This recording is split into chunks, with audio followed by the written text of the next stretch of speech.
우리가 오전 시간에 같이 나누었던 것과 같이 우리가 나 스스로의 목적을 가지고 예수를 믿은 사람은 아무도 없습니다. 왜냐하면 우리 믿음의 시작부터가 우리가 무슨 목적을 개입하고 뭐 의도를 가지고 믿을 수 없는 것이기 때문에 그런 것이죠. 오직 하나님의 은혜로 예수 그리스도를 믿게 하시는 성령님께서 우리 마음 가운데 찾아오셔서 미리 묻을 예정하신 하나님이 계시고요, 찾아오셔서 너 예수 믿으라. 그러면 우리가 이걸 모두 예수를 나의 그리스도이십니다, 나의 주인이십니다, 그렇게 고백함으로써 우리 믿음이 시작되어지는 것이죠. 물론 그 전에 하나 더 있죠. 우리가 죄인임을 고백하는 그 죄 고백이 먼저 있습니다. 지난 월요일인가요? 우리 성경 공부하는 우리 예수 안에서 뿌리 내리기 과정을 공부한 우리 형제님 가운데서 한 분이 이번에 그렇게 또 그런 간증을 가지고 있는지 몰랐어요. 자기가 정말 예수 믿지 않는 가정에서 태어나서 예수를 믿지 않고 살아갔는데 뭐 친구가 항상 와가지고 자기에게 전도를 하더라는 거죠. 너 교회 한번 가자, 교회 한번 가자.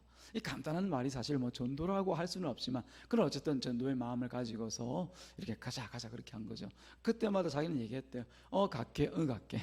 그냥 입술로만 건성으로 갈게 그렇게 얘기를 했는데, 그 말이 어느 날인가 자기가 밖에서 일을 보고 그날도 그 친구를 만나서 얘기를 나누면서 뭐 동창이 하는 얘기가 너 교회 한번 가자, 꼭 교회 가야 돼, 너 예수 믿어야 돼, 그런 얘기를 듣고 건성으로 갈게 그러고 나서 집에 들어가 또 자려고 누웠는데 그 시간 이상하게 잠이 안 오고 말똥말똥하더니 그 불을 다 꺼놓은 방이 환해지면서 저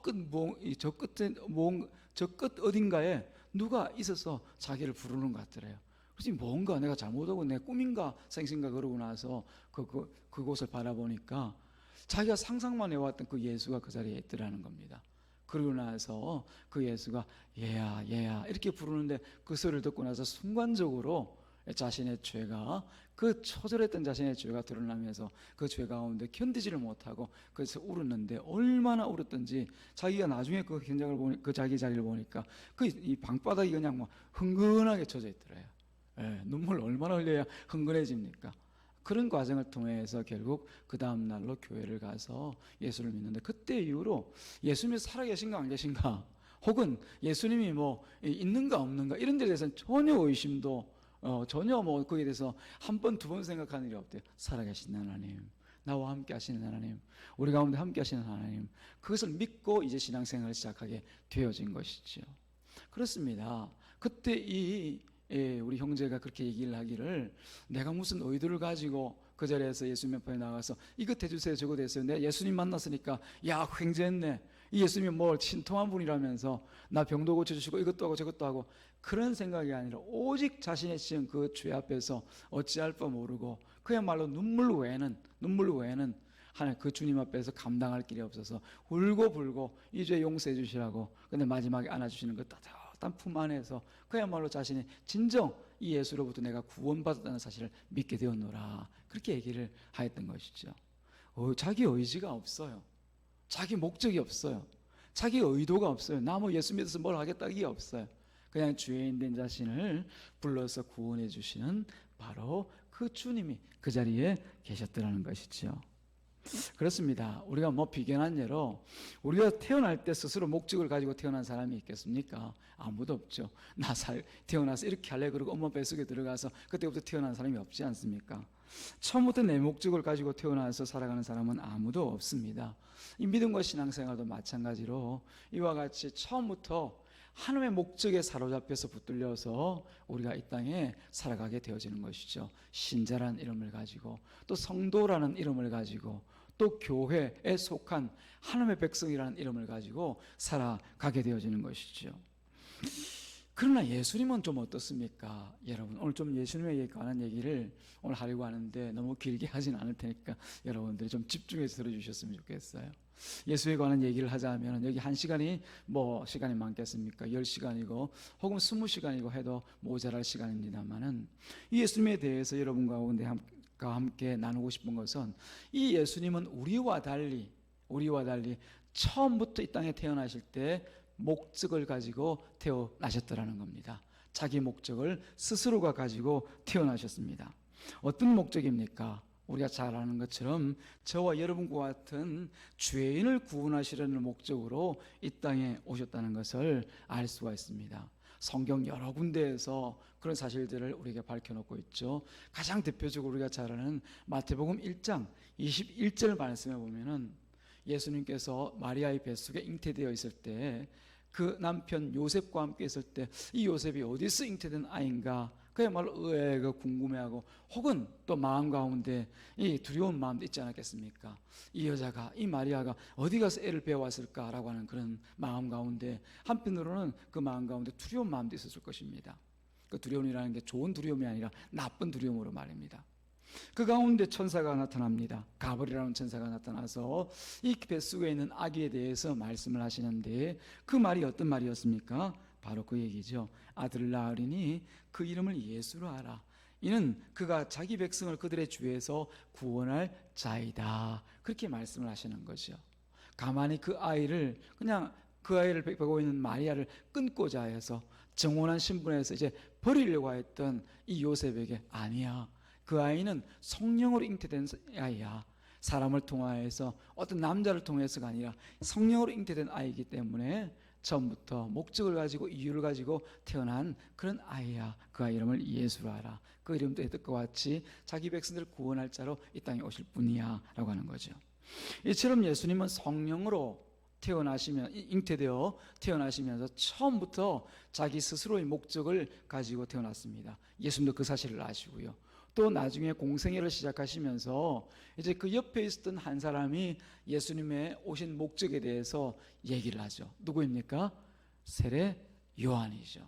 요단강에서 세례를 베풀 때 많은 사람 가운데에서 예수님께서 오시는 모습을 보면서 우선 그 모습을 보고 뭐라 얘기합니까? 요한복음 1장 29절 말씀 보니까 이튿날 요한이 예수께서 자기에게 나오심을 보고 이르되 보라 세상 죄를 지고 가는 하나님의 어린 양이로다. 우리 모든 죄의 대속물이 되기 위하여서 구약 백성들이 때마다 절기마다 그 제물을 가지고 하나님께 올려드렸던 그 제사, 산제사 될 때 드렸던 양과 같이 희생양과 같이 우리 가운데 오셔서 죄인 문제를 해결해 주실 그분이 지금 이 자리에 오셨다. 그렇게 얘기를 하는 거죠. 그래서 예수님께서는 자신의 이 땅에 오신 그 목적을 처음부터 온전히 아셨고 그리고 처음부터 자신의 삶 속에서 그 사명을 감당하면서 살았습니다. 그분의 삶을 통하여서 그분의 희생의 십자가를 통하여서 오늘 우리가 이 자리에서 하나님을 아버지라고 부를 수 있는 화평의 자녀로 설 수가 있게 된 것이죠. 사도 바울을 여러분 잘 아실 것입니다. 이 사도 바울은 예수님처럼 처음부터 그런 목적을 가지고 있었던 사람이 아니었죠. 우리와 같이 하나님께서 목적을 가지시고 이 사도 바울을 불렀습니다. 부르시고 난 뒤에 그 사명을 따라서 귀한 사역을 감당한 사람이었죠. 이 사도 바울은 하나님께 주신 그 부르심을 들을 때 자신의 이름을 부르는 그 하나님을 예수님을 만납니다. 사울아 사울아 라고 하는 그 이름 부르는 소리를 듣는 거죠. 그러고 난 뒤에 그에게 사명을 주시는데 이방에 나가서 이방인들에게 나의 복음을 전할 그 사명을 너에게 주노라 라는 이 사명을 받고 그 즉시로 나가게 된 것이 아니라 이 사도 바울에게 있어서 3년이라는 시간이 있었습니다.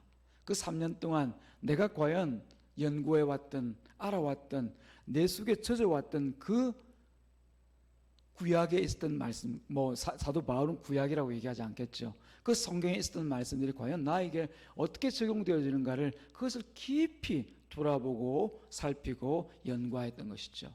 그런데 그 가운데 보았던 것, 이제 성령께서 그 마음 가운데 와 계시니까 그 전에 구약 성경을 통하여서 알지 못하였던 비밀한 일들이 알아지는 거예요. 너는 내게 부르짖으라. 내가 알지 못하는 크고 비밀한 일들을 너에게 보여주리라 하신 이사야 선지자의 말씀과 같이 과연 이 바울이 그 자리에 나가서 하나님 앞에 간구하고 기도하니까 성령께서 계시니까 구약에 보이지 않았던 예수님이 보이는 거예요. 예수님께서 단지 죄인으로서 십자가에 죽은 그런 범인으로 알았다가 이제 성경을 통해서 보게 되어지니까 그 예수가 바로 우리 가운데 메시아로 보내실 그분이셨구나. 예, 여러분 잘 아시는 이사야서에서 보면은 그는 연한 순구 같고 아무 사람에게도 볼품없는 모습을 가지셨지만은 그럼 우리 가운데 오셔서 마치 양과 같이 자기 일간 우리를 위해서 친히 주고 주신 그 내용들까지 깨달아 알면서 우리가 몰랐던 그 예수가 아니구나. 이미 우리가 알고 우리가 읽어왔고 우리 가운데 계셨던 그 예수가 우리 눈앞에 나타나셔서 친히 그 십자가를 지고 우리 죄를 위해서 대속하여 죽으셨구나 라는 것을 깨달아는 거죠. 그 기간이 몇 년? 3년이 걸렸습니다. 3년. 그 어떻게 보면 인간적으로 보자면 석학이었고 그야말로 가말리엘이라고 하는 그 위대한 랍비 교사 밑에서도 이름 있는 그 제자였던 이 사울이, 그 당시 사울이었죠. 사울이 그 머리로 이해하기에 힘들었던, 왜냐하면 젖어 있기 때문에 그런 거예요. 굳어 있기 때문에 그런 거예요. 이게 어찌 된 건가 자기 머리로 이해할 수가 없었던 것이 이제 3년이 지나면서 비로소 성령께서 깨우쳐 주시는 대로 그분이 바로 예수다는 것을 깨닫고 나니까 이 사도 바울은 보기도 하였지만은 말씀을 통하여서 확신을 가지니까 그 자리에서 앉아 있을 수가 없었던 거죠. 떨쳐 일어나 나아가 주의 복음을 전하기 시작합니다. 언제까지요? 주님 부르시는 그날까지. 주님 부르시는 그날까지. 온갖 고초와 그야말로 자기 동족들의 위험과 이방인들의 그런 핍박을 그대로 맞아가면서 온몸으로 맞아가면서 자신의 남은 평생을 이 예수를 증거하는 데 자신의 삶을 드렸던 것이죠. 왜냐하면 예수님을 알았거든요. 예수님을 만났거든요. 만나고 알고 나니까 그 인생의 문제가 다 해결되어져 버린 것이에요. 여기 있는 여러분들도 저는 잘 알지는 못하지만은 그러나 개인의 어떤 경험들을 통하여서 예수님을 만나기도 하셨고 또 성경 말씀을 통하여서 여러분이 알기도 하셨을 줄로 믿습니다. 중요한 것은 우리가 날마다의 삶을 통하여서 이 예수를 새롭게 우리의 마음 가운데 우리 마음이 죄와 악으로 다시 옛날의 습관으로 돌아가지 않도록, 그래서 굳은 땅이 되지 않도록 새롭게 날마다 기경하고 만들어가는 그런 과정들이 있어야 되는 것이에요. 사도 바울의 하루 일정이 여러분 어땠을 것 같습니까? 뭐 성경에 사도 바울이 5시에 뭐 새벽기도 나와서 몇 시에 뭘 하고 이런 내용들은 없지만 우리가 짐작하기로 예수님께서 사셨던 그 삶의 흔적들을 보면서 따라가기를 그야말로 마음 가운데 날마다 사모하고 그렇게 살지 않았을까요? 그래서 너희는 나를 본받으라. 사도 바울의 얘기입니다. 너희는 나를 본받으라. 내가 예수 그리스도를 본받은 것 같이 너희도 나를 본받으라 얘기한 것처럼 사도 바울은 날마다 예수님께서 어떻게 사셨지? 이 시간에는 뭘 하셨을까? 이때는 어떤 말을 하셨을까? 이때는 어떤 행동을 취하셨을까? 아마 그것으로 골몰했을 거예요. 그래서 예수님께서 사실 때 어떻게 사셨습니까? 3년의 공생에 뛰게 동안 계속 기도하시잖아요. 그래서 하나님 아버지께 뜻을 묻고 그 뜻에 순종하기 위해서 그야말로 한 걸음으로 달려왔던 삶이 3년의 공생의 삶이었잖아요. 이 사도 바울도 마찬가지로 하나님 어떻게 합니까? 어떻게 해야죠? 이때는 어떻게 말합니까? 이때는 어떻게 행합니까? 하나님께 뜻을 묻고 하나님께 마음을 구하여서 그 뜻 가운데 살아가기를 소망하지 않았겠냐는 거죠. 그래서 동족의 위험과 이방인들의 그 핍박이 있음에도 불구하고 그때마다 자신의 감각적인 혹은 자신의 지식과 지혜와 자신의 어떤 언변과 이런 자신의 능력에 달려 그 일들을 감당한 것이 아니라 오직 성령에 이끌려 그 일들을 감당했다는 것을 우리가 미루어 짐작할 수가 있는 것이죠. 그런 사도 바울입니다. 그런데 이 사도 바울이 예수 그리스도 앞에 쓸 때는 그 고백이 우리가 생각할 만한 고백이 아니라 짐짓 다른 고백이 되어졌다는 사실을 우리가 한번 생각할 필요가 있는 거죠. 우리가 읽었던 디모데전서 1장 15절 말씀에 자신을 뭐라고 얘기합니까? 내가 그렇죠. 죄인 중에 괴수다. 그렇게 얘기합니다. 그냥 죄인이라고만 얘기도 될 텐데 자신을 얘기하면서 나는 죄인 중에 괴수입니다. 그렇게 얘기합니다. 이 괴수라는 말 뭔지 아시죠? 그죠? 뭐 짐승을 얘기하는 것이 아니라 가장 우두머리라는 얘기죠. 모든 악한 일을, 나쁜 일을 하는 데 있어서 내가 우두머리였습니다. 제일 앞잡이였습니다. 그런 뜻인 것이죠. 물론 우리가 성경을 알고 있으니까 이 말을 하는 그 이유에 대해서 우리가 짐작을 해볼 수가 있습니다. 사도 바울이 예수님을 알기 전에 스데반 집사를 돌로 쳐 죽이는데 자기가 먼저 증인이 되었던 그 일 생각할 때 나는 주님의 귀한 종을 죽인 자입니다. 그런 의미에서 내가 죄인 중에 괴수다 얘기할 수도 있죠. 또한 하나님께서 사랑하시는 성도들을 잡기 위하여서 많은 사람을 잡아 옥에 가두기도 하고 또 다메섹까지 가서 그런 성도들을 붙잡기 위해서 했던 그 일들을 생각할 때 그런 이력 때문에, 그런 자신의 과거 때문에 내가 죄인 중에 괴수입니다, 그렇게 고백하는구나 라고 생각할 수도 있지만은, 그건 말고도요, 사실 우리가 예수 그리스도와의 그 관계 안에서 가장 민감해지면, 다시 말씀드리면 성령으로 충만해지면은 우리 안에 이 죄가 가장 먼저 드러납니다. 이미 과거에 지었던 죄가 드러나는 것이 아니라 내가 새롭게 지어가고 또 지금도 붙들려 있는 이 죄에 대해서 민감해지는 것이죠.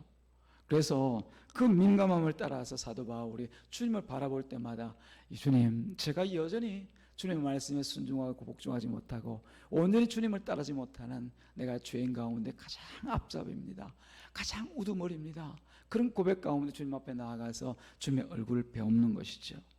이게 바로 우리의 진실한 고백이 되어야 될 줄로 믿습니다. 예수 그리스도, 자신이 분명한 목적을 가지고 이 땅 가운데 오신 그분, 우리와 같은 죄인을 구원하시기 위해서 오신 그 분이 예수인 것을 우리가 알고 또 체험과 경험을 통하여서 말씀을 통하여서 깨달아 알았다라고 하면 그 앞에 설 때 내가 누구인지도 우리가 분명한 고백 가운데 있어야 될 줄로 믿습니다. 사도 바울이, 저는 당신의 일꾼입니다, 전 당신의 위대한 일꾼입니다, 이런저런 일들을 감당하는 나와 같은 일꾼 없죠가 아니라, 저는 가장 죄수 가운데서도 내가 죄인 가운데서도 내가 가장 괴수입니다, 이런 고백으로 주님 앞에 서잖아요. 이게 무엇을 얘기하는지를 여러분들이 잘 이해를 하셔야 될 줄 압니다. 우리가 더욱더 주님과 가까워지고 하나님의 얼굴을 면전에 구하고 있으면 그 앞에서 내가 자랑할 일보다도 내가 하나님의 뜻 가운데 살지 못하는 일들로 오히려 애통하는 마음과 애통하는 심령으로 주님의 얼굴을 바라볼 수가 없어요. 주님, 나를 긍휼히 여겨 주옵소서, 나를 불쌍히 여겨 주옵소서. 그러나 하나님 앞에 죄가 깊어지고 갈수록 내가 하나님과의 거리가 멀어지게 되어지면은 바리새인의 그 기도와 같이 성전 가운데 서서 자신을 하나님 앞에 한껏 이 가슴을 포부를 열고 손을 활짝 열어서, 하나님, 나와 같은 사람은 없지요, 하나님 보시기에 저와 같은 사람이 누가 있습니까? 저는 저 죄인들과 같지 않고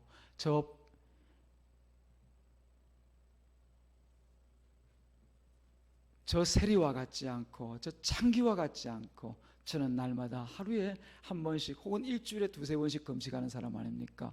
그리고 거리에 나가서 시장 앞에서 제가 두 손 벌려 기도하는 거 하나님 다 보시지 않습니까? 이런 제가 진정 하나님의 일꾼이고 하나님 앞에 구원받을 자이지 누구 있겠습니까?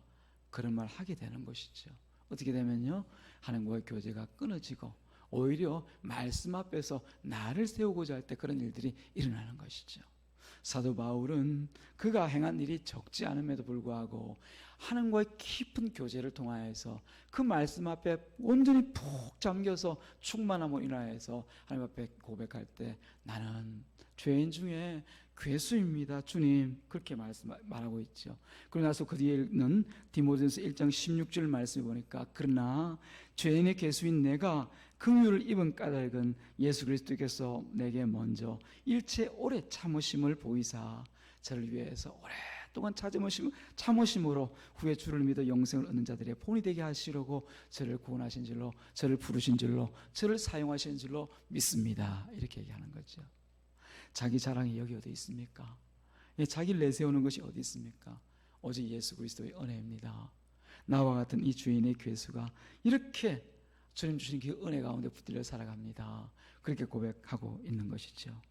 사랑하는 여러분, 오늘 우리가 이 하루를 살아가게 되는 것도 하나님의 은혜입니다. 어쩌면 내일을 우리가 살게 될지 혹은 내일을 보지 못하게 될지 아무도 알 수 없지만은, 내일을 보게 된다면 내일을 살게 되는 것도 하나님의 은혜인 것을 기억하시기를 주님의 이름으로 축복합니다.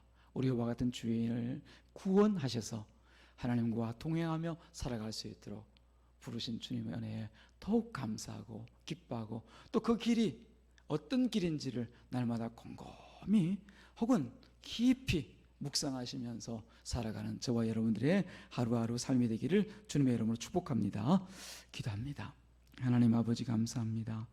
오늘도 주님께서 우리를 사랑하셔서 우리가 날마다 주님을 배반하지만은 다시 한번 주님의 음성을 듣고 돌아와 주님 주신 그 자리에 또 세워지게 하심을 믿습니다. 오늘도 주신 말씀을 통하여서 우리를 구원하신 예수님 앞에서 나의 하루하루를 날마다 주님과 동행하여 살아갈 수 있도록만 도와주시옵소서. 감사하신 우리 구주 예수님의 이름으로 기도드리옵나이다. 아멘. 할렐루야. 오전 시간에 같이 나눴던 교회 소식 다시 한번 알려드리겠습니다. 우리 중고등부 수련회가 오후 시간에 이제 남은 시간도 잘 감당할 수 있도록 관심 있게 기도해 주시고 또 축복해 주시기를 바랍니다.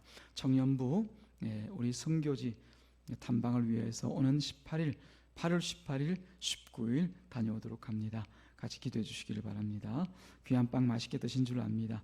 귀한 빵 제공한 가정에 하나님 은혜와 복이 충만하기를 기도하고요. 우리 고경자 권사님 위해서 계속적으로 기도하신 줄로 믿습니다. 공동기도 제목들을 항상 펼쳐놓고 같은 마음으로 함께 기도해 주시기를 부탁을 드립니다. 이상으로 교회 소식 알려드리고요. 다 같이 찬송 313장 주님의 말씀 다시 한번 생각하시면서 드리고 난 뒤에 축도로 예배 마칩니다. 313장입니다.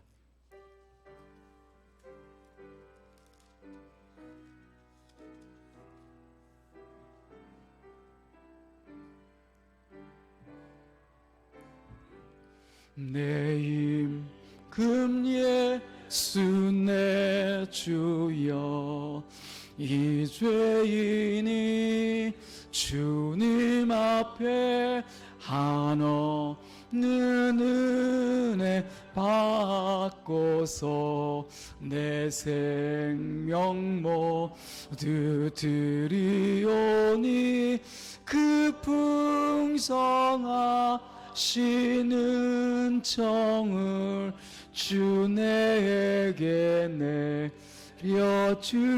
내려주소서. 내 임금 예수 내 주여 내 허물은 덮으시고 주 십자가에 흘리신 그 피를 믿는 마음 보사 내 중한 죄를 사하여 참 평안한 맘 주소서. 내 임금 예수 내 주여 이 은혜에 감격하여 한없는 감사 찬송을 내 주님 앞에 드리오며 내 맘과 정성 다하여 늘 기뻐하며 살리. 아멘. 내 임금 예수 내 주여 이 마음과 이 천한 몸 그 보배 피로 값주고 주 친히 사신 것이오니 나 이제 사나 죽으나 주 뜻만 따라 살리라.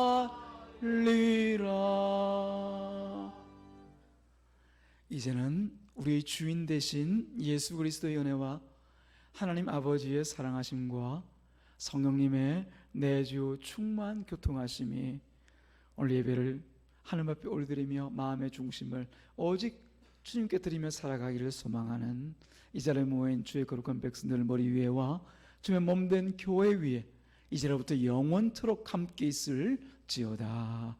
아멘.